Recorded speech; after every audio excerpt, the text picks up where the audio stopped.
दोस्तों team India ने श्रीलंका के खिलाफ सीरीज तो अपने नाम कर ली है, लेकिन दूसरे टेस्ट के ड्रॉ ने एक ऐसा सवाल खड़ा कर दिया है जो आने वाले समय में टीम इंडिया के लिए बहुत बड़ा सिरदर्द बन सकता है। लेकिन प्रॉब्लम सिर्फ ये नहीं है कि भारत दूसरा टेस्ट मैच जीत नहीं पाया। असली प्रॉब्लम यह है कि एक समय पर बेहद मजबूत स्थिति में होने के बावजूद टीम इंडिया आखिरी दिन श्रीलंका के खिलाफ सिर्फ 4 विकेट नहीं निकाल पाई। ये वाकई में बहुत निराशाजनक प्रदर्शन रहा है और यहीं से टीम इंडिया की गेंदबाजी पर सवाल उठने शुरू हो गए हैं। सोचिए 5वें दिन श्रीलंका के बल्लेबाज आपस में चर्चा कर रहे थे कि भारतीय खिलाड़ियों के चेहरे कैसे लटक गए हैं और ऐसा नजारा उन्हें मैदान पर अक्सर देखने को नहीं मिलता है। ये लाइन छोटी जरूर है, लेकिन टीम इंडिया के लिए काफी बड़ी चेतावनी है, क्योंकि श्रीलंका ने लंबे समय तक भारत का ऐसा दबदबा देखा है कि भारत श्रीलंका में जाकर भी मैच पर पूरी तरह कंट्रोल रखता था।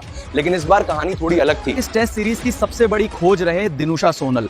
सीरीज शुरू होने से पहले शायद बहुत कम लोग उनका नाम जानते थे, लेकिन 2 टेस्ट मैचों के बाद उन्होंने खुद को क्रिकेट फैंस के सामने पूरी तरह साबित कर दिया। उन्होंने पूरी सीरीज में 420 रन बनाए और उनका औसत रहा करीब 140। यानी श्रीलंका की तरफ से वो अकेले भारत के गेंदबाजों के सामने चट्टान की तरह खड़े रहे। और यही वजह है कि अब सवाल उठ रहा है, क्या प्लेयर ऑफ द सीरीज का अवार्ड दिनुशा सोनाल को मिलना चाहिए था? क्योंकि ये अवार्ड देवदूत पडिक्काल मिला, जिन्होंने 328 रन बनाए। पडिक्कल का प्रदर्शन शानदार रहा, इसमें कोई शक नहीं, लेकिन दिनुशा ने जिस तरह पूरी सीरीज में भारतीय गेंदबाजी को चुनौती दी, उसे नजरअंदाज करना भी बिल्कुल आसान नहीं है। अब आते हैं सबसे बड़ी चिंता पर। जसप्रीत बुमराह की गैर मौजूदगी में भारतीय गेंदबाजी कितनी कमजोर पड़ सकती है, इसका संकेत इस सीरीज में साफ दिखाई दिया। प्रसिद्ध कृष्णा और मोहम्मद सिराज के पास अनुभव है, लेकिन जब 5वें दिन सिर्फ 4 विकेट चाहिए थे, तब भारतीय गेंदबाजों से विकेट नहीं निकले और स्थिति यहां तक पहुंच गई कि यशस्वी जायसवाल और शुभमन गिल तक से गेंदबाजी करवानी पड़ी। यही वो पल था जिसने भारतीय टीम की बॉलिंग यूनिट पर सबसे बड़ा सवाल खड़ा किया। रविंद्र जडेजा भी इस सीरीज में अपने पुराने रंग में नजर नहीं आए। वहीं बल्लेबाजी की बात करें तो भारत के लिए सबसे बड़ा पॉजिटिव रहे देवदत्त पडिक्कल। यशस्वी जायसवाल और शुभमन गिल से जरूर कुछ और बड़ी पारियों की उम्मीद थी,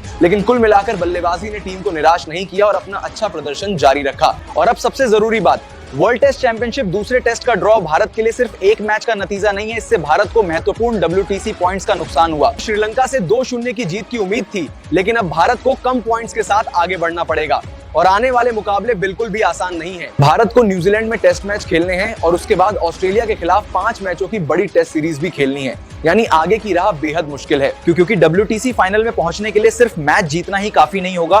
पॉइंट्स प्रतिशत और दूसरी टीमों के नतीजे भी हमारे लिए बहुत मायने रखेंगे। अगर भारत न्यूजीलैंड में लड़खड़ाता है तो ऑस्ट्रेलिया के खिलाफ सीरीज का महत्व कई गुना बढ़ जाएगा। तो दोस्तों, श्रीलंका के खिलाफ सीरीज जीतना निश्चित तौर पर अच्छी बात है, लेकिन दूसरे टेस्ट का ड्रॉ हमें ये बताकर गया है कि टीम इंडिया को अभी काफी काम करना है। अगर भारतीय टीम को WTC फाइनल में पहुंचना है तो आने वाले मैचों में सिर्फ अच्छा खेलना नहीं, बल्कि लगातार जीतना होगा। आपको क्या लगता है, क्या टीम इंडिया इस WTC साइकिल में फाइनल तक पहुंच पाएगी? और श्रीलंका के खिलाफ इस सीरीज का असली हीरो आपके हिसाब से कौन रहा? कमेंट करके जरूर बताइए।